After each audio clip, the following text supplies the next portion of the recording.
Cricket captain కానీ అలాగే క్రీడాకారులు కానీ ప్రతి ఒక్కరు కూడా బాగా చక్కగా ఎట్టి పరిస్థితుల్లో సత్తెనపల్లి పేరు నిలబెడతారని చెప్పేసి అని నేను ఈ సందర్భంగా భావిస్తా ఉన్నాను.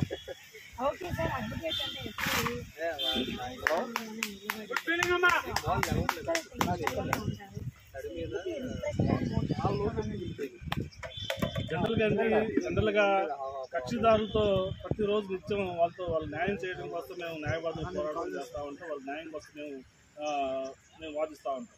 అయితే రోజు ఎన్నో కేసులు వాదించాల్సి ఉంటుంది, ఒత్తిడితో ఉంటుంది. కాబట్టి ఇలాంటి ఒత్తిడి తట్టుకోవడానికి ఇటువంటి క్రీడలు కూడా అప్పుడప్పుడు ఉంటే చాలా బాగుంటుందని చెప్పేసి మా యొక్క సీనియర్ న్యాయవాదులు బార్ అసోసియేషన్ భావించి ఇలాంటి కార్యక్రమాలు చేపట్టడం అనేది చాలా మంచి విషయం.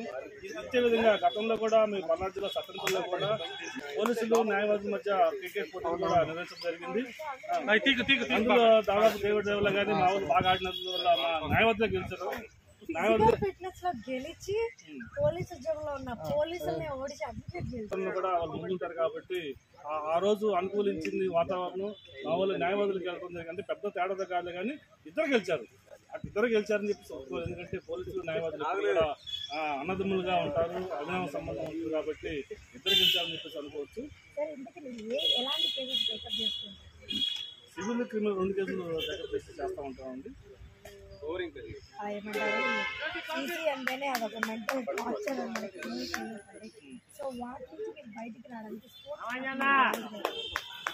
మార్నింగ్ ఉదయం పూట యోగాలు, అలాగే వాలీబాల్, అలాగే ఇట్లా చాలా కార్యక్రమాలు చేస్తూ ఉంటాం. ఉదయాన్నే అట్లా చేస్తూ ఉంటాం. జస్ట్ ఎందుకంటే ఉదయం లేచిన దగ్గర నుంచి ఎన్నో కేసులు, అలాగే ఎన్నో సెక్షన్స్, అలాగే సివిల్ అంటేనే దాదాపుగా సంవత్సరం ఉంటుంది దాదాపుగా.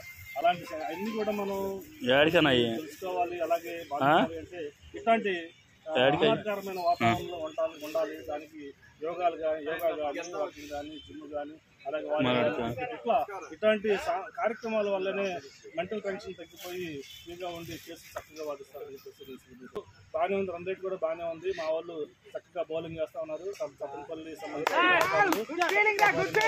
బాపట్లకు సంబంధించిన క్రీడాకారులను నిరూపించడం కోసం చాలా స్పిన్ లో కానీ ఫాస్ట్ బౌలింగ్ కానీ చాలా చక్కగా వేస్తా ఉన్నారు. ఇది మా వాళ్ళు ఎప్పుడు ఉదయం సాయంత్రం కూడా ప్రతిరోజు కూడా వాళ్ళు ప్రాక్టీస్ చేస్తా ఉన్నారు. సత్తెనపల్లి ప్రాక్టీస్ చేసి ఈరోజు ఎలాగైనా సరే సత్తెనపల్లిలో కప్పు గెలుచుకోవాలనే ఉద్దేశంతో మా వాళ్ళు ఈ విధంగా ప్రాక్టీస్ చేశారు. ఏం లేదు, రోజు ప్రాక్టీస్ ఏదైనా ప్రాక్టీస్ మేక్స్ పర్ఫెక్ట్ అని చెప్పేసి ఏ ప్రాక్టీస్ చేసినా కూడా ఏదైనా ఏ రంగమైనా సరే ప్రాక్టీస్ చేస్తే కంపల్సరీగా దాంట్లో విన్ అవుతామని చెప్పేసి ఫర్ ఎగ్జాంపుల్ దీని ఎగ్జాంపుల్ ఈ రోజు గుంటూరులో జరుగుతున్న క్రికెట్ పోటీలో ఒక ఎగ్జాంపుల్ గా చెప్పుకోవచ్చు. దానికి మా వాళ్ళు ప్రతిరోజు కూడా ఉదయం సాయంత్రం క్రమం తప్పకుండా ప్రతి ఒక్కరు కూడా టీము ఇట్లా ఈ యొక్క ప్రాక్టీస్ చేయడం వల్లనే ఈ రోజు ఈ విధంగా మన వాళ్ళు బాగా చక్కగా ఆడుతారని చెప్పేసి నేను భావిస్తా ఉన్నాను.